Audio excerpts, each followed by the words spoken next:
Hello বন্ধুরা, তোমরা সবাই কেমন আছো? আজকে আমি তোমাদের সাথে শেয়ার করব তালের পুলি পিঠের রেসিপি।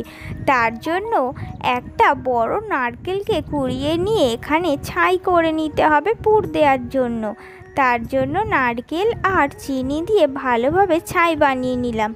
এবারে একটা জায়গায় পরিমাণ মতো ময়দা নিয়ে নিচ্ছি। নেওয়ার পরে তাল দিয়ে দিলাম। তালটাকে দিয়ে ময়দার সাথে ভালোভাবে মেখে নিতে হবে। এই যে এখানে আমি মাখছি।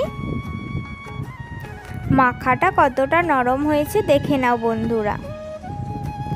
এবারে অল্প অল্প করে নিয়ে ভালোভাবে খোল করে নিয়ে ছাইয়ের পুরটা দিতে হবে।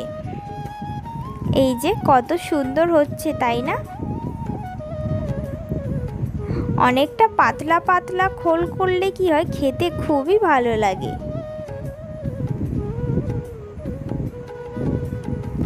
এইভাবে মুখটা মুড়ে দিতে হবে ভালোভাবে। দেয়া হয়ে গেলে এবার আরও একটা করে দেখাচ্ছি।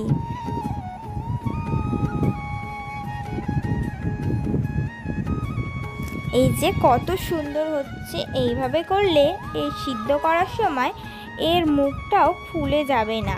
ভালোভাবে ভিতরে পুর দেওয়ার পরে মুখটা এঁটে দিতে হবে।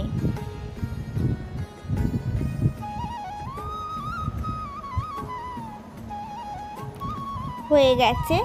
এইভাবে সবকটাই আমি বানিয়ে নেব।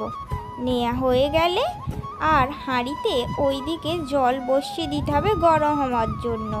গরম হলে একটা এরকম থালা নিয়ে তার উপরে পিঠে সবকটাকে দিয়ে দেব। দিয়ে একটা জায়গা ঢাকা দিয়ে ভালোভাবে সিদ্ধ করে নিতে হবে। হয়ে গেছে এখানে আমার।